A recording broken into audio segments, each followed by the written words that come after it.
I'm just going to say a few things about our presenter today, about Andrea Whittle.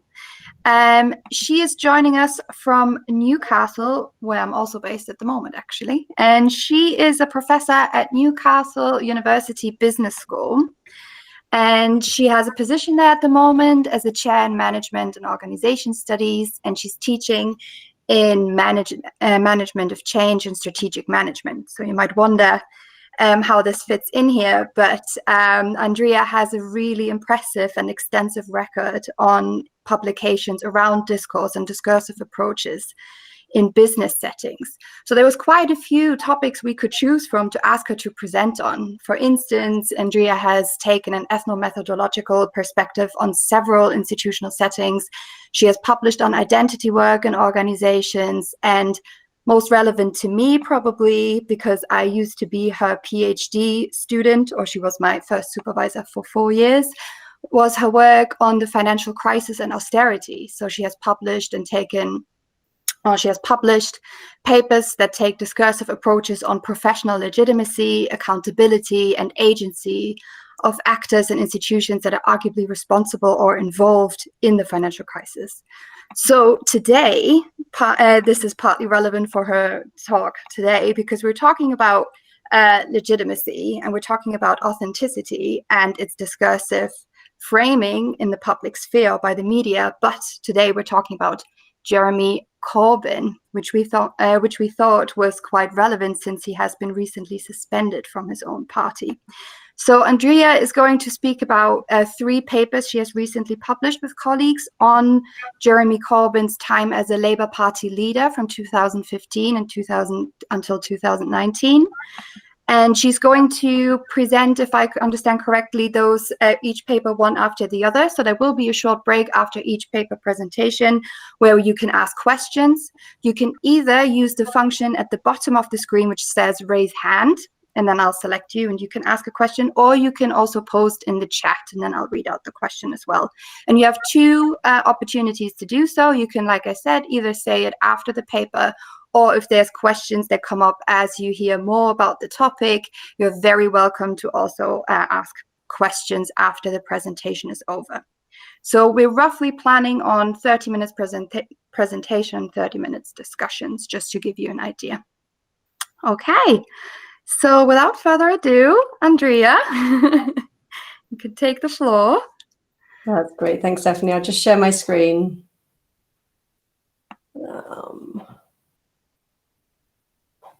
Okay.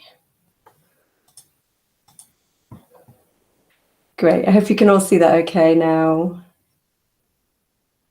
Yes, that's good. Great. Thank you. Well, thanks ever so much for inviting me to deliver this virtual seminar, my first ever experience of virtually meeting so many people. So yeah, I'm delighted to be here. And, as I said, as Stephanie said, I gave lots of different options of things I could talk about.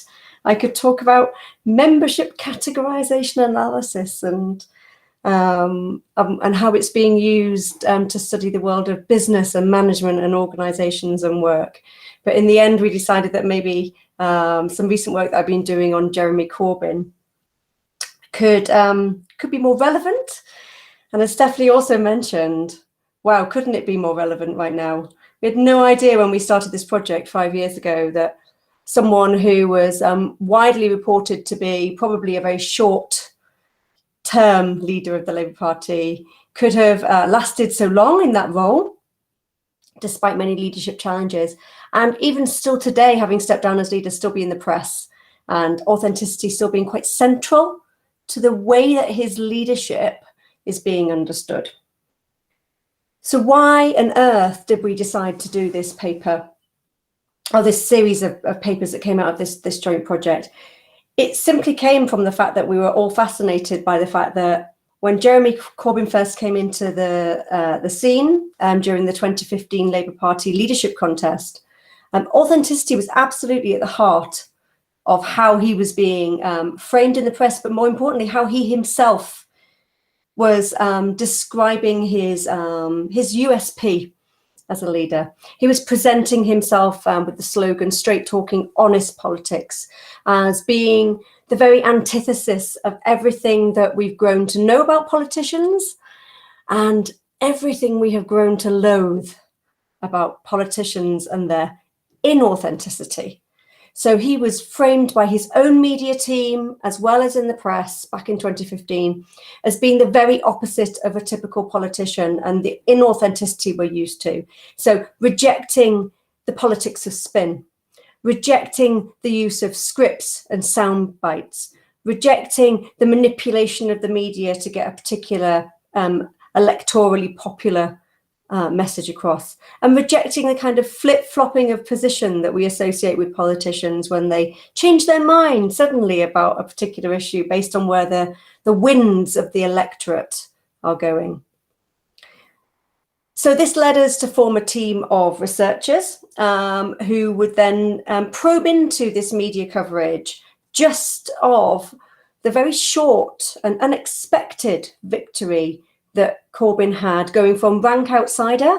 I think at the beginning of the contest, I think if you were to place a bet on Jeremy Corbyn, I think it was something like 100-1 were the odds. And I now look back and I regret this because I did not place a bet and I could have been so rich that, you know, I wouldn't need to be doing my day job. So I didn't make the bets, but those were his odds, 100-1. And he went on to win a landslide victory, a victory even more secure than Tony Blair's win many years before. So we noticed that there was this discourse of authenticity around a political leader going on, and we thought, well, wouldn't that be interesting to basically have a little look into, have a smooch about, see what the newspapers are saying. So then we started to look at, what does authenticity mean? Now, there's a huge body of literature on authenticity in every single cultural sphere of our lives. So there's authenticity in politics is one particular branch of this that we were looking at. But authenticity generally, Van Leuven has a really nice definition, which is to be authentic is if you're true to your essence or its essence. So a nice example from the literature would be if it's a Greek restaurant and you walk into a Greek restaurant, you will judge the authenticity of that Greek restaurant in many ways. For example, does the decor look like it's authentically Greek? Do the waiters or waitresses, do they seem to speak with a Greek accent? Does the menu seem to be what you associate with a Greek restaurant? So anything can be judged to be authentic, whether it's art or restaurants. But in the case of a person, it's a different kind of judgment that we're making. We judge that someone's authentic if we believe them to be true to themselves. And in particular, true to their inner beliefs, true to their inner conscience, and true to their inner value system. So personal authenticity is a subtype of the many different types of authenticity, is understood as this congruence between what's inside us, our inner conscience, our inner moral beliefs, and what's visible on the outside, our actual behavior. So in other words, to use a commonplace adage, it's practicing what you preach, being true to yourself. But then we started to look at what authentic leadership meant. So here in the business and management studies and leadership studies domain, authentic leadership has only really been studied since the early 2000s. And the field itself is heavily dominated by psychologists, and in particular, personality psychologists. And they've been seeking to try to understand what it is that makes some leaders stand out to be more ethical than other leaders. What is it that makes a particular leader stand out to be someone who is unshakable in their moral compass when faced with challenging organizational situations? So there's loads of different definitions of authentic leadership. I'm just showing you this one, which is a pattern of leader behavior that promotes positive psychological capacities and a positive ethical climate, fosters greater self-awareness, an internalized moral perspective, balanced processing of information, relational transparency on the part of leaders working with followers, fostering positive self-development. So to sum up what's happening in my field of business and management studies, then, we have a dominance of a particular perspective, which assumes that authentic leadership is obviously a positive thing. It's something that was going to help organizations to become more ethically aware and behave in more ethical ways. And the authentic leader then is said to be somebody who shares a particular set of traits, and those traits can be objectively measured using particular psychometric scales. So what's happened in the field then of authentic leadership in business management and leadership studies is the psychologists have gone off and developed their own inventories. So much like you can have personality inventories to measure your different personality types, these scales and inventories have been created whereby people simply agree or disagree with particular statements about themselves, or you could administer this inventory to followers to ask them about their opinions of people that they work with, leaders in organizations. Through these scales, an attempt to measure what is believed to be the inner essence of authenticity of an individual. And these kind of inventories are often used in MBA teaching. So typically you'll have a module on leadership, and these kinds of questionnaire scales will be handed out in order to facilitate reflection amongst current or future organizational leaders. So that's what you've got. You've got a field that's dominated by what would be known as an essentialist understanding of authenticity. It's something that you either have or you don't have, or you need to work harder on to become a more ethical leader. But of course, I wouldn't take that approach as a discourse analyst. I would be very interested, instead of looking into the inner essence of people using psychometric scales, I'd be more interested in how these things are being debated in naturally occurring discourse. So the approach I take, like others in my smaller subset of people working on a more social constructionist approach to authenticity, would be rejecting the idea it's something that people have or something that they are, like a leadership trait almost, and instead looking at the social and in particular the discursive processes through which people are judged to be authentic or perhaps judged to be inauthentic. So asking questions like, how are those kinds of judgments made? And of course, the media plays such an important role when we think about leadership, because for a large proportion of leaders, they don't have direct interaction with their followers. And the opinions that their followers construct are heavily influenced by naturally occurring discourse. That might be conversations they might have with family and friends, or in the case of political leaders, we know the media is arguably one of the most central institutions through which we have our opinions of political leaders filtered. And by the media, for this particular studies, we're just looking at newspapers, but arguably the kind of methodology we use could easily be replicated for social media, for example, adapted accordingly. So what did we do? The team of collaborators I worked with on the first project were Marion Isak-White from Lancaster University, Giselle Gadolshina from Northumbria University, and Frank Muller, who's now at Durham University. So for the first project then, which was published in Discourse, Context and Media and in the Journal of Business Ethics, we were just looking at the coverage of Corbyn during the 2015 leadership campaign. After that, I then followed up on my own a study of how his authenticity was being topicalized and discussed in the press from when he was elected leader in 2015 all the way up until the end of 2019 when he stood down as leader. So that's basically a smaller follow-up study that I did after that. So what I'll do is I'll just take you briefly through the findings of each three paper, and at the end of each one I'll just stop, and then we can always have a little discussion of each one if there's anything that comes up as questions. So the first paper then, published in Discourse, Context and Media, addresses a particular puzzle. The puzzle is this. So authenticity is normally described as a state of congruence between the inner mind, the inner value system, and outer behavior. And we have a really mundane problem here, which Melvin Pollner, the ethnomethodologist and phenomenologist, described as mundane reasoning. How do we solve these practical problems, these epistemic problems in our everyday life? So we can't read the minds of other people, but yet we don't seem to have any problem making up our own minds about whether someone is, to us, judged as authentic or not. So the puzzle is then, for this, that we answer in this first paper is, in the absence of access to Corbyn's inner mind, how on earth did journalists and media commentators establish his authenticity beyond his own slogan and campaign?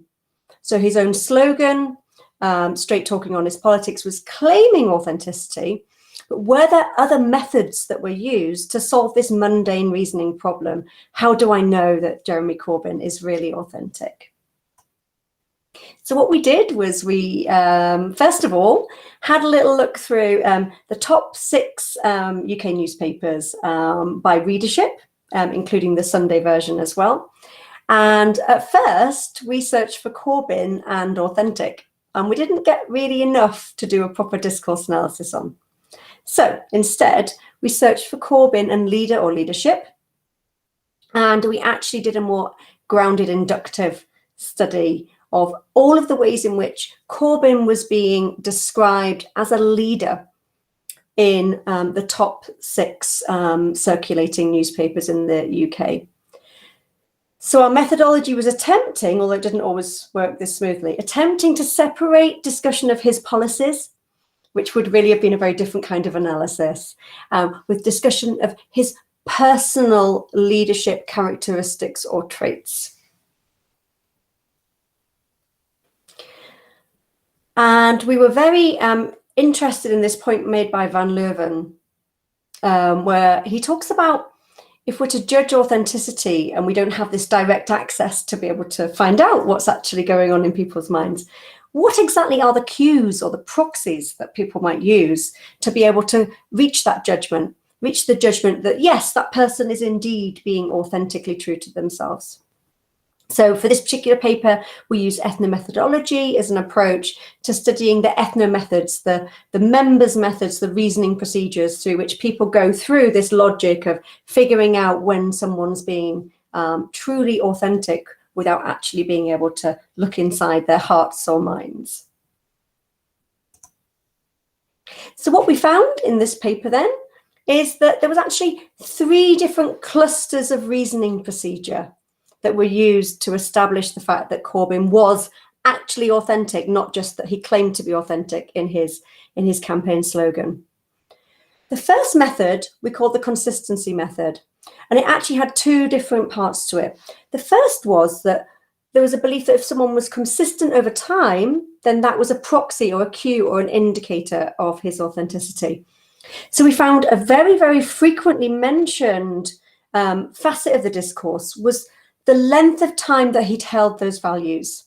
And this was really contrasted with some of the politicians who were accused of flip-flopping and changing their mind all the time based on the way that the political winds of electoral viewpoints were blowing. The second aspect of this consistency discourse was the idea, in an almost Goffmanian kind of way, where the journalists, perhaps not even being aware of Goffman's theory, were theorising about the difference between the front stage and the backstage, what Corbyn did when he was on display and what Corbyn did behind the scenes in his private life or when he wasn't in the public eye. And in particular, numerous newspapers pointed to the effect that his deeply held beliefs about private schooling had affected his personal life. And several newspapers pointed to the fact that his divorce from his second wife was widely attributed to his views about schooling. So he was viewed as someone who would practice what he preached, to use that kind of commonplace idiom. So that's reasoning method 1. Corbyn is consistent over time, and Corbyn is consistent on the front stage and backstage. Therefore, he must be authentic.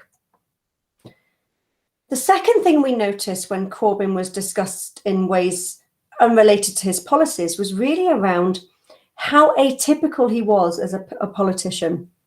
He was widely talked about and commented on in terms of his atypical appearance, especially his beard. His beard was mentioned numerous times, and also his style of dress, making him stand out as atypical compared to other politicians who were very much suited and booted in a more corporate kind of style. Second thing was his atypical way of speaking. His rejection, or apparent rejection, of sound bites and scripts made him appear to speak in what people were calling an ordinary kind of way. And in fact, comparisons were even made with Nigel Farage on the complete opposite scale on the political spectrum in terms of the authentic appeal of his apparently unpolished, unscripted, unsoundbited way of talking. And the final thing they seem to really hone in on, which actually as a research team we didn't all agree on, and I'd be interested to see your take on, was aspects of his lifestyle that were being commented on. Now, for some of us in the research team, we thought that this was somehow related to authenticity because it made him stand out as an atypical politician, in particular, atypical compared to the kind of elite education and elite socialization that we associate with prime ministers in particular. So, for example, it was commented on a lot that he adopted a bicycle rather than a car. He would take the bus rather than a chauffeur-driven limousine. And a lot of time was spent discussing his allotment and his commitment to the allotment. So here's the debate that went on in the research team, and then you tell me what you think. So one debate was that the allotment was really being topicalized because it showed his authenticity and his commitment to his environmentalist values. So growing your own vegetables is obviously a more ecologically sustainable way of feeding your family, and therefore it proved his authenticity like that. But another more skeptical, cynical and critical interpretation was that the allotment was being mentioned alongside discussion of his age. And the allotment had an association not with an environmental campaigner who practiced what he preached on ecological issues, but rather with his age group, and particularly the word pensioner was often used and co-located alongside the discussion of his allotment. In which case he was being certainly viewed as atypical, because no other politician, to the best of my knowledge, has their hobbies and interests outside of work topicalized to this extent, bar perhaps Donald Trump and his obsession with the golf course, which is not associated, as far as I'm aware, with his authenticity. But the allotment could potentially then have an association, not just with being atypical and making him stand out, but also, as we come on to later in another paper, perhaps something underlying the reasoning behind the kinds of critical coverage that he was getting in the press. Okay, so let me know what you think of allotments, and then we'll have a debate. And so the final method then was the strength of his commitment to his beliefs. So to judge anyone as authentic, they first of all have to have beliefs. Surely they have to have this inner moral value system, the inner moral conscience. But crucially then, it's more than just saying, yes, I have this value system. How do we know that then this is a value system that they are authentically putting into practice and guiding their behavior as a leader? Well, what we found was actually quite interesting. It wasn't just statements that he holds the values. The way that the reasoning procedure worked was that the commitment to those beliefs or those value systems were only deemed to be truly held and authentically held when they had some kind of personal detriment or damage. So, for example, he wasn't just described as having beliefs or being committed to particular campaigns. They were described as campaigns which were unpopular. So unlike other politicians who may well be, championing particular causes that help their media profile and help their connection with the electorate, Corbyn was described as authentic because the ones that he selected were framed as unpopular or unfashionable causes. The second idea about personal loss or sacrifice that we noticed in this reasoning was the idea that Corbyn was willing to sacrifice his own career within his party in order to be authentically true to his beliefs. And almost every newspaper that were covering his leadership campaign, almost every single one, mentioned how many times he'd defied the whip of his own party. And they treated that as evidence that he was more concerned with doing what he thought was morally right, even if it went against his own career in the party. And the final aspect of loss, so unfashionable causes was one, sacrificing your career, but then there was also personal loss. So the thing that connects his divorce from his wife here is the idea that he had to suffer losses in his personal life in order to be judged to be a cue or a proxy or an indicator of the fact that he didn't just espouse those beliefs, but he was willing to put them into practice even to his own loss or detriment. So that's the first paper. That's the paper that looks at how do we make judgments about authenticity. So clearly what we'd be saying at the end of this is that these ethno-methods, these reasoning procedures, are probably quite contextually specific. So we certainly can't make any judgments about these being used more widely to judge other political leaders, or certainly not in other political contexts. But I'd be really interested to hear what you think about, how they work as reasoning procedures.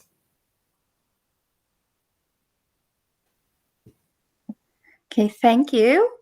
If you have a question, you can, and you don't want to type it in the chat, you don't have to. You can just use the raise hand function at the bottom of your screen. Especially if you have any thoughts to share about the allotments.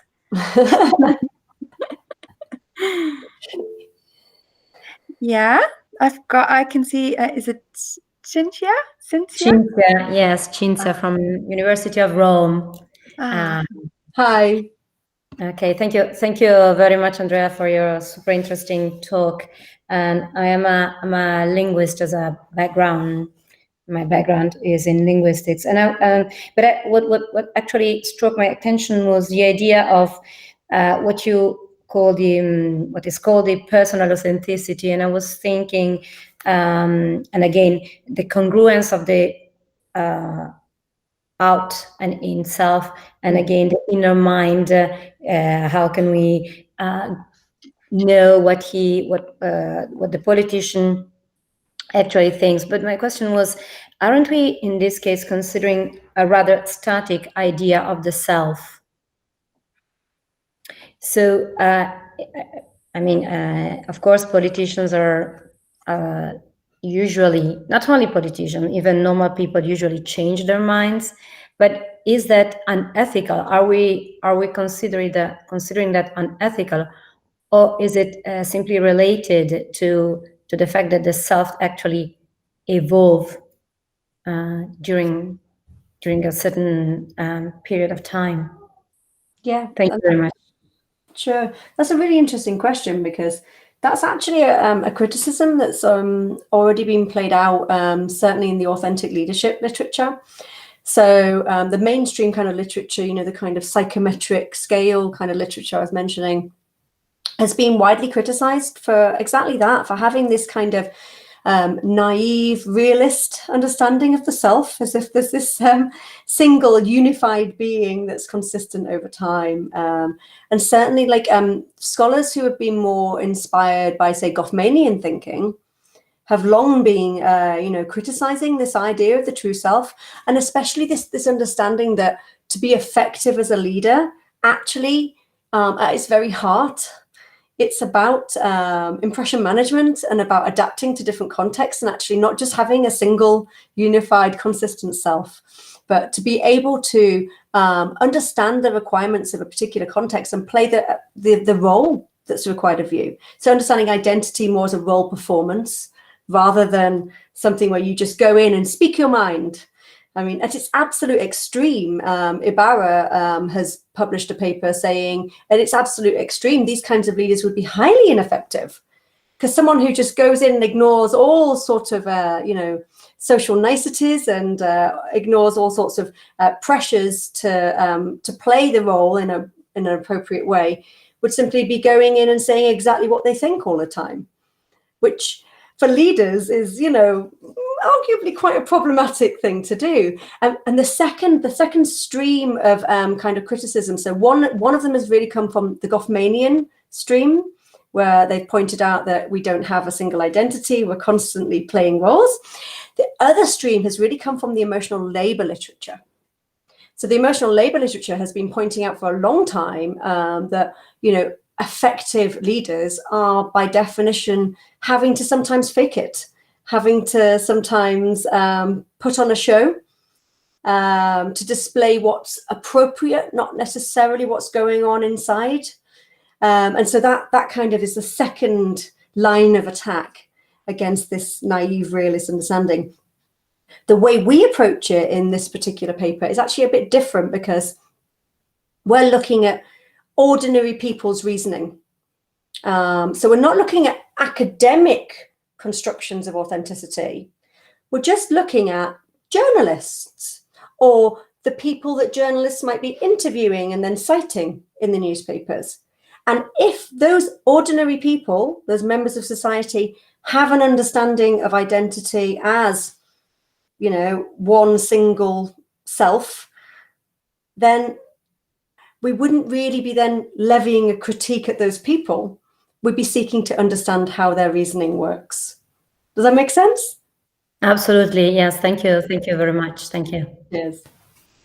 Thank you for your question. I've got another one here. I think Johannes was first with raising his hand. Just go ahead. Hello. Can you hear me? Hi, Andrea. I think we met a few years ago, but I don't know where it was. Anyway, thanks for the presentation. The question I'd have is how you think that kind of leadership aura that you identify here in Corbyn is part and parcel of a system of social practices, of a mechanism which produces this kind of leadership image, right? Which it needs, which it works with. And I happen to have read a bit around in a field which I find highly interesting, celebrity studies in the last few days. And I'm not sure the leadership stuff that you, of course, are very much aware of, is aware of these things. And there's a long literature about the kind of media systems that produce that kind of charismatic aura, that kind of stuff that is industrialized in a way. And I wonder whether this would be a way for grounding the kind of authenticity impression, right? That you see here in Corbyn, within a larger social system. Because of course, I mean, if you don't link it to very specific practices, institutions, and power relationships, it risks being a bit standing on its own. And of course, I mean, authenticity is never something which is just there and can be grasped and understood and perceived. It very much depends on the audiences, and of course, Corbyn was an extremely unpopular leader in face of an extremely incompetent, dangerous, and disastrous government, who managed to give Johnson a landslide victory, and so I wonder how you can relate the kind of leadership images to the political, institutional, power-oriented practices, which of course made certain people very much important in the context of the Brexit madness, which gave certain people legitimacy, visibility, and disqualified others. And so yeah, I wonder how you can kind of ground this in these kind of very much asymmetrical relationships of perception, of positioning between people, and of course, I mean, even within his party, he was always extremely controversial, and I guess that those who found him authentic were always a minority, and I mean, for many, I mean, he was just somebody extremely bigoted, and that kind of authentic belief in certain values was perceived by others as something extremely divisive. And so, yeah, I'm wondering how you can relate authenticity as a phenomenon, and I totally see what you can grasp in Corbyn, right? I mean, I personally like him as a person. I think he's a very good communicator, and he was very good in setting certain themes and topics on the agenda of the political debate. but of course, authenticity is just an aspect of a whole system of very tough conflicts about values, ideas, policies, and of course, as a leader, he was, really very unsuccessful. Given the outcome of his leadership. Yeah, sure. You make an excellent point, and I had a feeling that when I present the second part of this 3-part saga, that it might actually touch on a lot of those things that you were talking about in terms of, of course, we're not extracting the discourse from its context. And that's absolutely crucial to understanding how he was framed in the press. And even those newspapers who were acknowledging, he's widely seen as authentic, and this is why I think he appeals to people. Even those who were doing that were doing so within a broader narrative, and a narrative that was clearly an ideologically invested narrative. So I would see, not so much this first paper, because I think this first paper is more about the how question. So this is about how do you get to the conclusion that someone's authentic? And all we're saying is his followers could well have used other methods. So his followers may have had access to things that these journalists didn't have, and could have come up with that personal opinion of him, watching him on social media, for example, going to one of his many talks and lectures. So for this paper, I think it was more about the how question, but then the question of a ideologically invested evaluation of that authenticity, I think that's where the context of the system in which he was being evaluated and the political agendas of those newspapers would really come into play. But let me know when I've done the second paper, let me know if it kind of comes back to this question of, okay, so they're making these evaluations, but so what? What's the ideological consequences of the kinds of evaluations that are being made here? Because they're not neutral evaluations being made in the context of the UK press. Okay, thank you. We have one more question before we continue from Michael. Yes, hello. Can you hear me? Yep. Good. I had a similar question to Johannes, actually, so thinking about how this authenticity discourse was linked to the ideological change in the Labour Party, and the question of is this attributed to the Labour Party returning to their true roots type of discourse? That seems to be quite prevalent in the Labour Party in general at any changing point. I worked a bit on New Labour and found that quite fascinating there, how they sort of try to dig back in history and say, oh no, we are the true Labour, and now we have the opposite move, away from New Labour. Oh no, Blair that's all bad and New Liberal, and now we have this true to himself person who brings Labour back. So I wonder if you found anything around those lines. Yeah, that's a really good point, and that was actually quite prevalent in the discourse itself, in the way that the newspapers were writing about Corbyn, about its return to its true values, which had been corrupted, according to his supporters during the Blair years. What was really interesting then, when that kind of argumentation came in, the idea that there was a core essence, not just to the individual, but a core essence to a political party, which had lost its way and was now returning to its roots, was the way in which that was then framed as, I think it was described as, Corbyn's manifesto was the longest suicide note for a political party in history since the 1970s. So there was a connection to the past that was then reframed as a connection to a disastrous past for the party.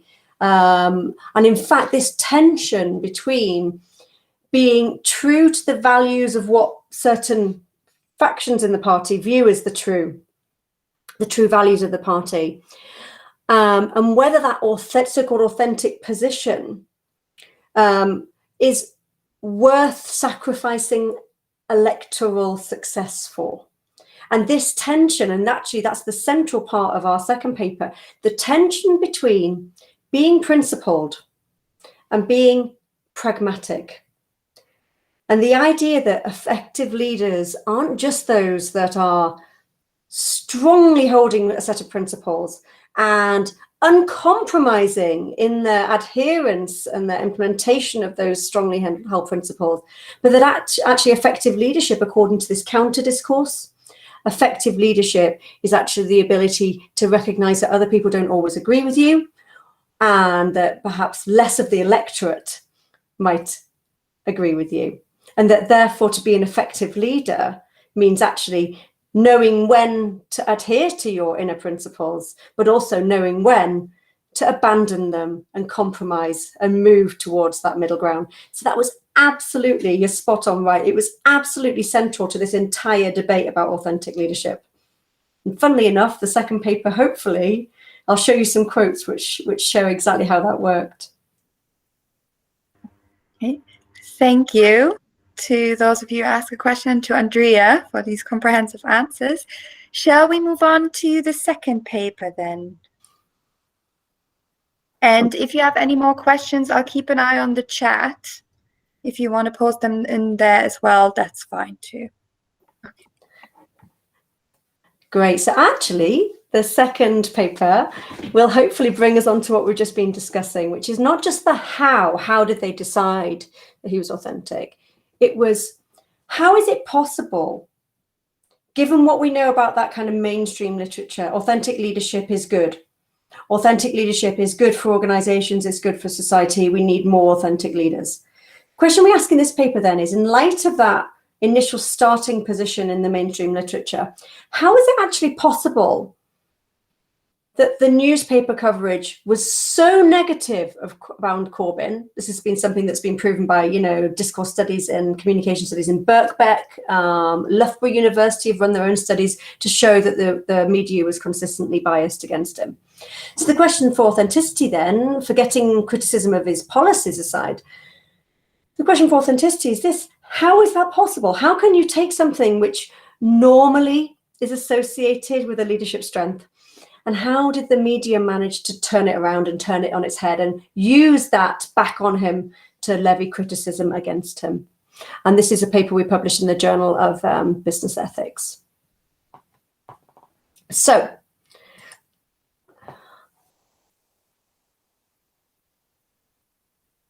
the question we asked then, yes, he's framed as an authentic leader. Yep, we know that. But what could possibly be wrong with authentic leadership and his authentic leadership? What could possibly be bad about authentic leadership? And we identified three devices or reasoning procedures through which this normally positive trait, normally positive characteristic of authenticity, was then twisted and turned by the media into a problem or a flaw or a failing in his leadership style. The first one is exactly the same as the first paper: consistency. So how is it that you can take something which is used to frame him as authentic, being true to himself, but then twist it into something that could be used against him? Well, the first way is that he was accused of being stuck in the past. So he was accused of not being able to update his value system in light of changes in the society around him. So, for example, the Sunday Times say that he lacks the ability or the originality to adapt to a changing world. They say that taking the party back to its roots where it was back in the 1970s and 80s would doom the party to the irrelevance of opposition. So being consistent makes you authentic, according to this discourse. But being consistent also means that you're stuck in the past, unable to adapt to a changing world. The second was exactly the same as the first paper. So being principled, having a strong sense of moral compass, having a strong value system, having a strong set of principles, and being consistent in adhering to practicing those principles. They then turn this into a leadership flaw or fallibility by saying things like that Corbyn was too uncompromising, too dogmatic, unable to listen and consider viewpoints that differed from his own. So, for example, his dogmatic and rigid adherence to his own value system was deemed absolutely fine for a backbench MP. Absolutely fine if you want to defy the whip over 200 times because you put your own inner moral conscience and value system above what the party is saying, but not fine and not good for someone who wants to be in a leadership position to lead the party. So this is where this tension then played out. So you have the tension of being principled, which is what's an absolute necessity for being viewed as authentic, but also being able to be pragmatic. And it was the pragmatic discourse that we found was this counter discourse against the authenticity discourse being used to subtly or not so subtly suggest that Corbyn might make a good backbench MP. He might make a good politician overall, but he might not be the right kind of person to be the leader of a major political party. And that was also followed through into speculation about what would happen if we had Jeremy Corbyn as Prime Minister. Would he be the type of person who would be able to compromise enough in a pragmatic fashion to be able to perform what they understood as good government? And the final one was this idea of him being true to himself. So all the newspapers agreed that Jeremy Corbyn typically was more true to himself in the way that he spoke about his beliefs and the way that he practiced what he preached compared to other slippery, evasive, poll-driven politicians. But there was also a subtle criticism that was coming in. This is back in 2015, before he'd even won the leadership contest. Subtle criticism that framed him as perhaps not fitting for the role of not just leader of the Labour Party, but an aspiring Prime Minister. So references to his beard were constant and seemed to be quite equivocal. So even as a research team, we couldn't really pinpoint what exactly the reference to the beard was doing. All we could say from our analysis is that it was a disproportionate reference to his appearance was being made. If you look at the way he was described, his appearance, because it was so unusual, because it stood out from the suited and booted, slick kind of corporate image of others, his appearance was then not only topicalized in terms of his facial hair, but in terms of the way that he dressed.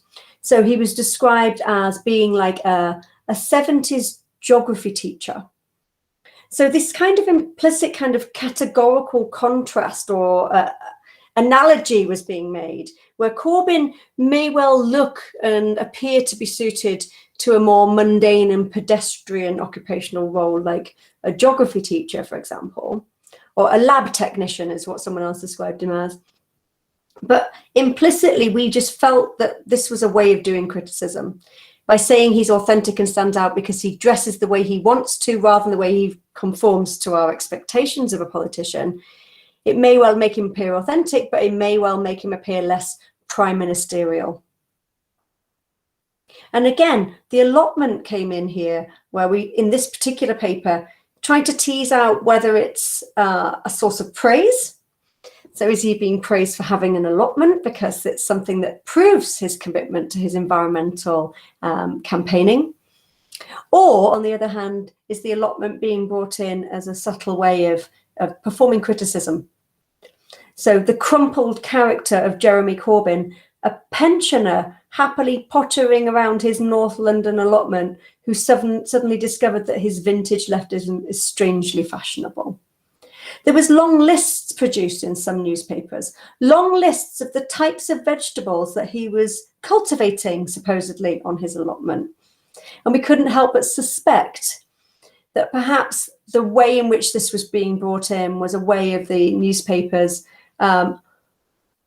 really focusing the reader's attention on an aspect that they might associate with something that is less than leaderly in its associations. So for this paper then, to sum up, we've taken the three sort of dimensions of authenticity that were topicalized. But for this paper, what we're asking is, how is it then possible to turn something that's normally a positive characteristic, and that in the literature is only discussed as a positive characteristic? How was it possible for them to turn this around and to make it a more ideologically invested source of a problem or weakness or failing for him as a leader. So I'll end there, and we can maybe discuss this one and tell me what you think about the Parliamentary Cheese Committee and the allotment. Thank you, Andrea. Do we have any questions, maybe also in connection to the first presentation? Were there any thoughts that you had that were answered now, or any comments that you might have? If you do, then yeah, Johannes? Yeah, I guess that those aspects of the image which make people react in this kind of spontaneous way, I mean, in terms of sympathy or kind of spontaneous gut feeling of, oh, that's not my type of guy because he has a beard. I mean, this is, I think, important for debates and discourses where, I mean, they're not really serious issues which define positionings of the actors and the participants. I mean, in other words, when the real political things, ideological positions, are not that important, I guess that aspect of the image can make a difference. And I remember, I mean, there are discussions about Miliband's eating some hamburger or something like that. It was a bacon sandwich. Yeah, and that just went round in circles. I mean, wow, that really interested certain people in the media and other people, and it may have made a difference for him being electable or not in the eyes of certain people.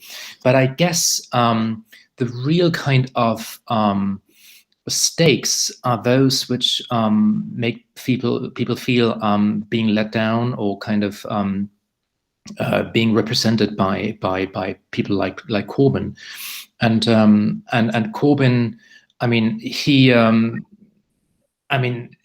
he played very strong ideological roles, and I mean, he denounced large parts of his parliamentary party as Blairites, and he talked in ways to large parts of his own party in ways that could not make them in any way sympathetic to his leadership, and these things, I think, define the areas where something like image or kind of your crumpled suit can make a difference, because I mean, these of course are pretexts. Those things are cited in order for some people to articulate their kind of feelings, which might be based on much more substantial ideological positions or policy conflicts and things like that. I mean, that would be my spontaneous reaction to also think about those more kind of substantial ideological, institutional, whatever kind of power aspects which structure those debates. Yeah, I think you made a really excellent point, and it did seem to be that they were, well, obviously the ideological underpinnings were more or less transparent across the newspapers, across the political spectrum. So there was no newspaper. We actually divided the newspapers up amongst the research team. So I happened to look at, I think, the Independent and the Daily Mail, but someone else was looking at the Guardian, for example. But when we came together as a team with our analysis, what we discovered was that there was no newspaper that was being consistently pro-Corbyn in its coverage, whether that was around his leadership styles and abilities or whether it was around his policy ideas. So the kind of starting position for all of the coverage and all of the discussion was already clearly had been an editorial decision about the line that they were going to take. And that included The Guardian and The Observer. So I think you're right about, the Ed Miliband bacon sandwich incident has been by political scientists identified as potentially the one thing, because it was published, I think, in The Sun the day before the election, the single moment at which Ed Miliband lost that election. According to some political scientists, they have decided that it mattered that much. So a picture of Ed Miliband appearing to be struggling to eat a bacon sandwich was quite significant. If you think about also Theresa May eating chips, if you remember any of those, it seems to be a very consistent thing where the media will pick on these apparently innocuous, apparently unimportant, small details, and they will use it to perform criticism along the lines of inauthenticity. So Miliband's bacon sandwich, when analysts have looked at it after the event, they decided it was proof that Miliband could not represent the working classes. So semiotically, we've gone from a picture of someone just simply eating a bacon sandwich that was taken by the paparazzi to the conclusion that he couldn't possibly, working class people shouldn't possibly vote for him because the bacon sandwich is iconic in terms of its association with the working classes. And exactly the same with Theresa May and the chips. So Theresa May had this photo shoot eating chips, and they took up the most awkward of all of the photographs of Theresa May eating the chips in order to show Theresa May, you shouldn't be voting for her if you're working class because she can't even eat chips, another iconic dish of the working classes. So these apparently innocuous things, like comparing, Jeremy Corbyn to a geography teacher, were kind of the low-hanging fruit, if you get what I mean, the low-hanging fruit that they were plucking to run alongside a much longer piece. So the longer piece would indeed be discussing his policies and what they might mean for society. So they would have a piece on, Corbyn's manifesto and its Alice in Wonderland economic fantasy land that it was projecting in terms of spending. But then it would be littered with these kinds of descriptions of Corbyn. So I'll give you an example. So the one there that's on the screen, the Parliamentary Cheese Committee. If you read that, you come to the conclusion, like all of us did when we were doing this study, that he was on some sort of cheese committee that was a social committee, like deciding what types of cheese should be served in the common room or something like that. We then went off and investigated this. We found out that no, Corbyn wasn't on the Parliamentary Cheese Committee. He was on some official body within the Department of Agriculture, Food and something else. And he was actually on the body that's deciding rules and regulations and import tariffs and things like that for cheese and lots of other agricultural products. So the way in which they pick on something like the membership of a committee and then pull it into a description of him as being uninterested in leadership type duties, too busy on his allotment to possibly be an effective leader or prime minister, too busy choosing different cheeses or wood turning to be interested in the serious business of governing a country. It suggested to me and to the team that they were picking on these things in order to find new and novel imagery with which to create cultural associations that would turn the voting public who weren't his strong supporters. So the audience for these articles was never supporters of Corbyn. It was the wider general public who are not members of the Labour Party. Okay, thank you. We've got one more question by Malgorzata. Is that right? Sorry. Yeah, hi, that's me. Thanks. Hi. I'll keep my camera off, not to overload the connection. I kind of wonder. I agree that this is the focus on the allotment is something that works against Corbyn as a leader, and I wonder if this kind of turns him into Bilbo Baggins of sorts, right? In the sense that are you ready to be governed by a guy who scrapes mold off jam that he then presents to the Queen? So that's my question on this representation. And then as for the previous paper, I just wondered really quickly if actually Donald Trump is not perhaps actually benefiting from a similar type of reasoning procedures. he definitely fits the authenticity mold in the sense of atypicality. I think that really fits.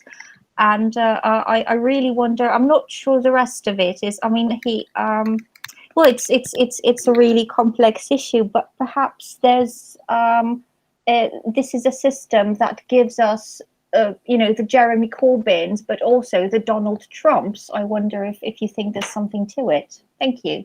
Yeah, I completely agree with you. And it is struck us to such an extent that we're even tempted to write a paper about Donald Trump and authenticity. But it's just when we consult the literature, it turns out lots of people have written about Donald Trump and authenticity, and they've made all of these fantastic points already. And I completely agree with you. It's the atypicality. The things that really stood out as the analogies between the two is the way of speaking that differs from a typical politician.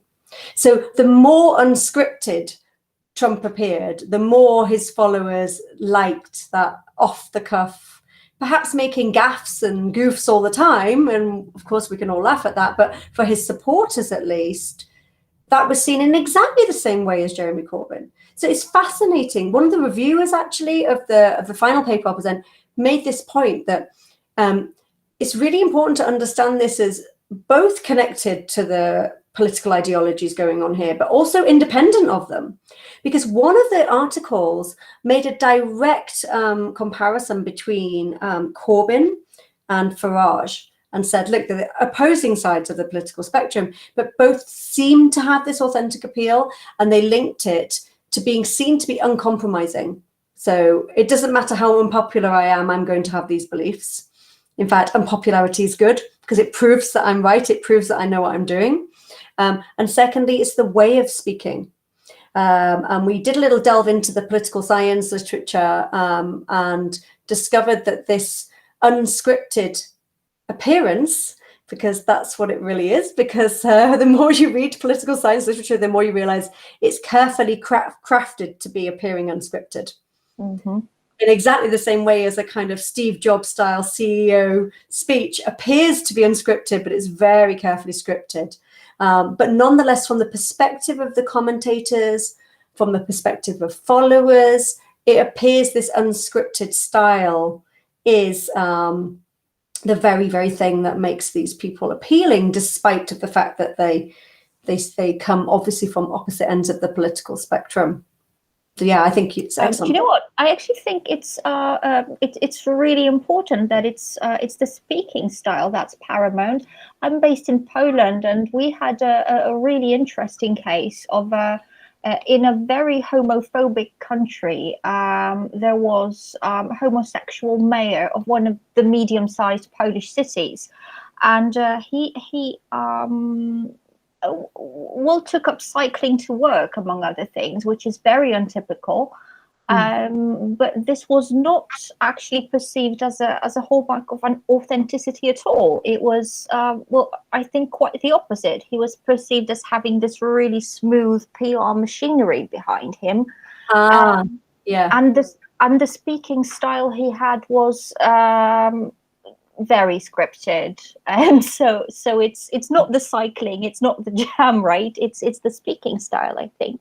Yeah, and that came out really strongly when Corbyn was up against May in the election, because the construction of this figure, the Maybot, was used to create this contrast. So May was widely ridiculed for endlessly repeating sound bites. So in particular, strong and stable was the one phrase that the media really picked up on.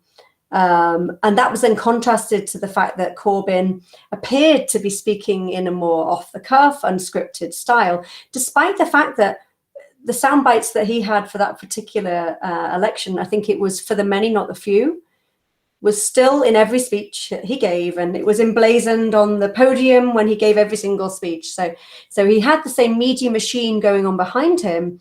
But what's really interesting about the point you've made is that whether or not the media topicalizes and brings into the discussion, the media machine behind you is crucial, because they can choose to bring it in and say, Corbyn and his media machine making him, appear unscripted when really we know he's reading out a script.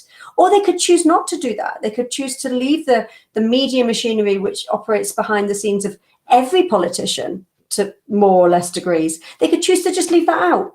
And then by making that selection, suddenly Corbyn appears to be authentic, whereas May appears to be inauthentic.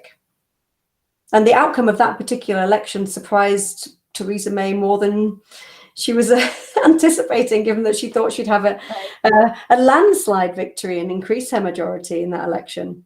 So yeah, I like your point about riding a bicycle. So it's not the act of riding the bicycle, it's the way in which the media choose the frame. So they can either frame it as a personal choice that displays your authentic value system, or they can choose to frame it, if they want to, as a cynical PR stunt designed merely to make yourself appear more popular and trendy and fashionable. Right. Thank you. Yeah, thank you. Thank you. So we have a third presentation left.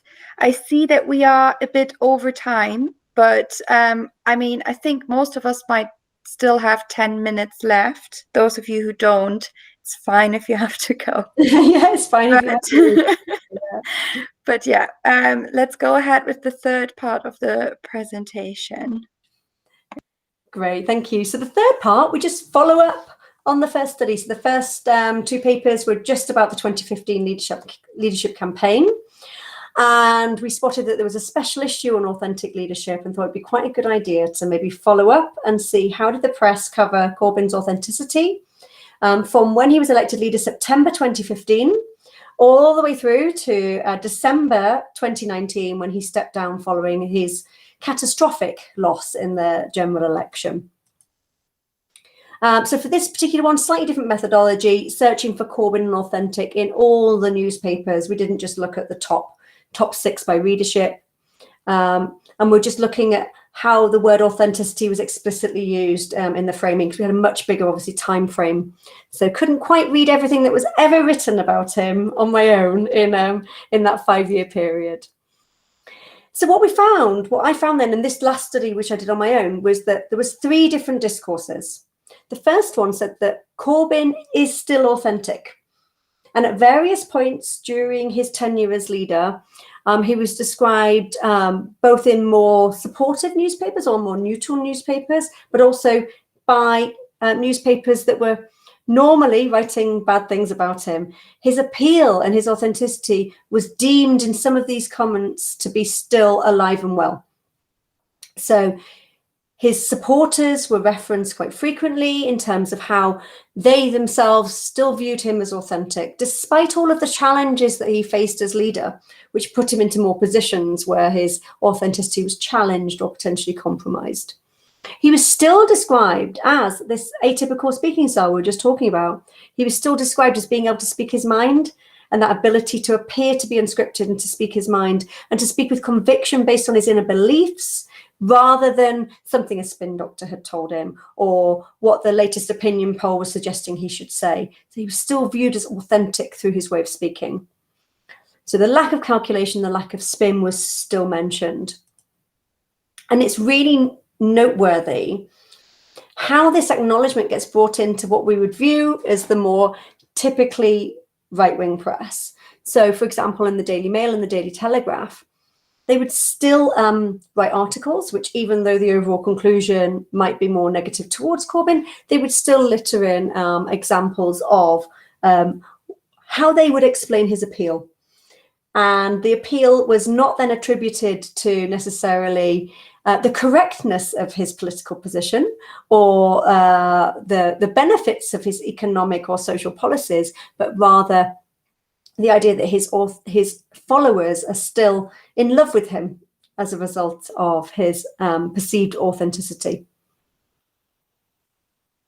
So that's the first discourse, and throughout you got the occasional coverage which was saying, yes, Corbyn is still authentic, and even if I don't like him and I don't, rate him as a leader or rate his policies, I can still see the appeal that he has for his followers.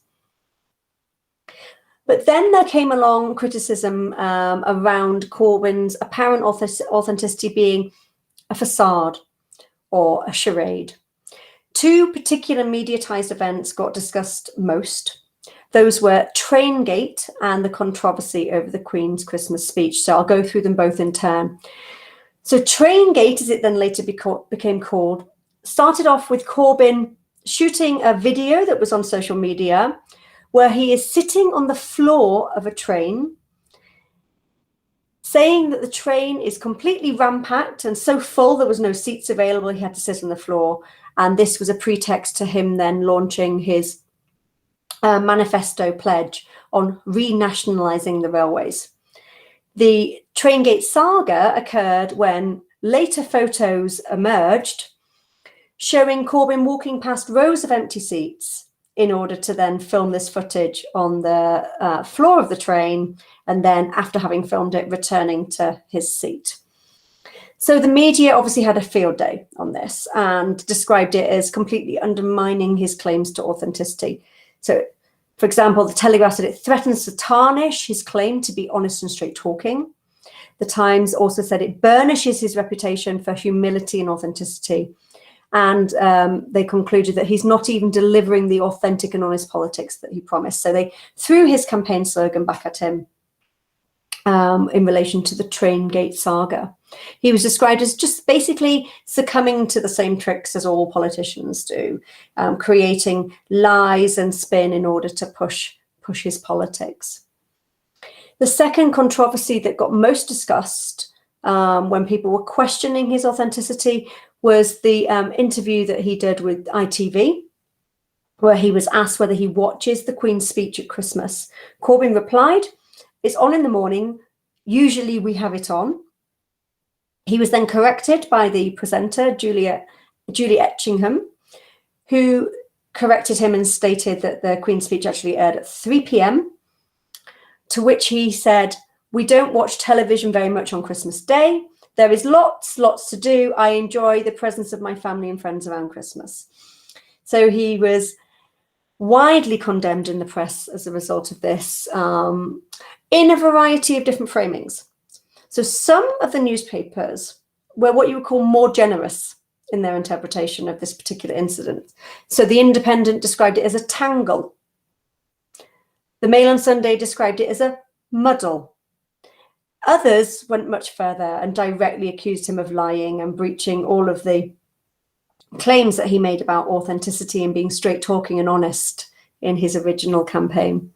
So the Daily Mail described him as being caught out, trying to pretend he actually watched the Queen's speech just because he knew how politically damaging it would be for his electoral chances. And bear in mind, this incident happened within a month of the general election. So the media all picked up on this, and they all concluded that he was either outright lying for political gain, or he was getting himself in a bit of a muddle and was caught out trying to fudge the issue. So the second discourse then was saying, no, Corbyn is not as authentic as we think he is. He's prone to exactly the same kind of lying and fudging and spinning as other politicians. And what's the final one then? Well, the final one said, yes, indeed, he is authentic. We believe that by and large, he is authentic. But that is the source of the problem, because it's not him being authentic that's an issue for us. It's the fact that the value positions that he holds are, in our view, dangerous or problematic.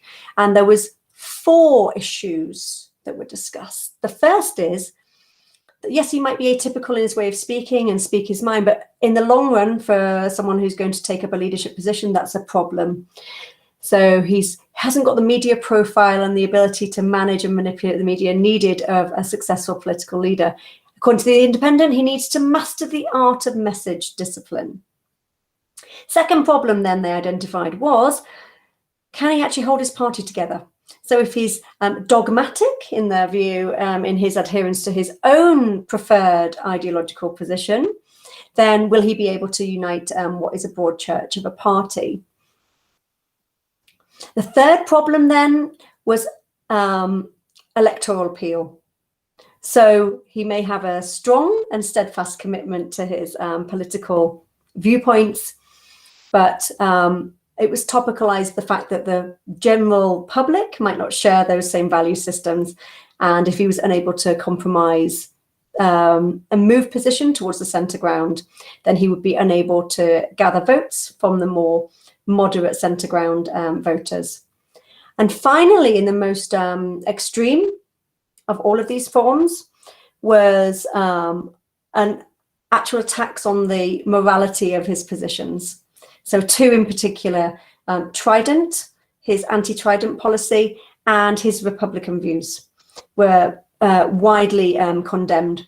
And some were actually running headlines of he's like a threat to the country and a threat to national security. And I'm sure those who read the coverage in the run-up to the last general election will be familiar with those kinds of headlines. So they're not disagreeing that he authentically holds his values, but yet again, here it is again, saying that you may well hold them authentically, but that's not good for a leader. It's not good for your party. It's not good for getting into power. And it's, in the case of the final element, not good for the country. So that's it. So overall, the three papers together are basically rejecting this mainstream view of authentic leadership as a trait or attribute, and instead seeing the really varied ways in which authenticity is constructed and evaluated. And particularly in the case of the last paper, looking at how ideology flows through these assessments. So if authenticity is in the eye of the beholder, the person doing the judging is the one who will construct what it means to be authentic and whether it's a good or bad thing, then arguably, what I argue in that paper is that you can't do an analysis like that without bringing ideology into the frame. And that's it. Thank you very much. Any questions on the last paper? I'm very, very happy to discuss it. Thank you so much, Andrea. That was great. Okay, are there any more questions? I cannot see anything in the chat. I don't know if that is because I'm not hosting, but I don't think any questions. Nope, there's nothing in there. Have been posted. There's no questions. Okay.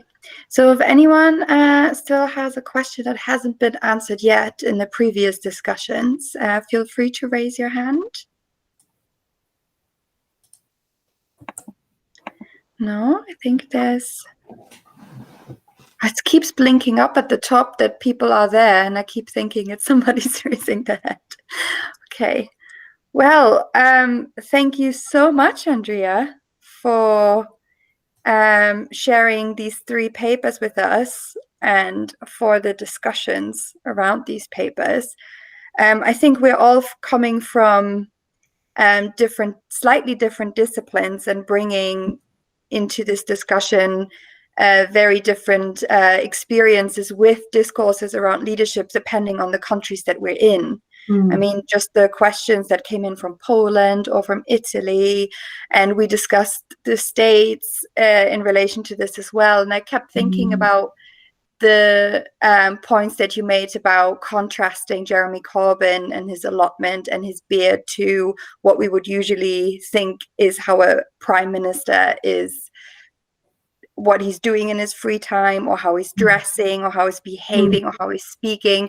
And it's fascinating how this ended up being Jeremy Corbyn's downfall, when it is, as it's been mentioned previously, when this was what brought Donald Trump all this success, him standing up against the deep state, and how different it is across countries, how much the private life matters. I think in the UK, we all thought that the private life of politicians doesn't matter to us except for in satire.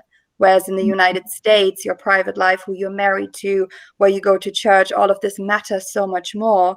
And I think Jeremy Corbyn is a fascinating example of how, in his case, that was changed slightly. Or maybe even Boris Johnson now, obviously that's all coming, it is a bit more in the public discourse as well. Well, it was definitely very interesting to hear such an in-depth discussion about this facet of the media coverage and framing of leadership. So thank you very much. No, thank you. Yeah, enjoyed the discussion. Thanks, everyone. Thank you. Okay. So good Monday, everyone. Thank you very much. Merry Christmas. Thank you, Andrea. Merry Christmas. Bye, everyone. Bye. Bye. Bye-bye. Bye-bye. Thanks.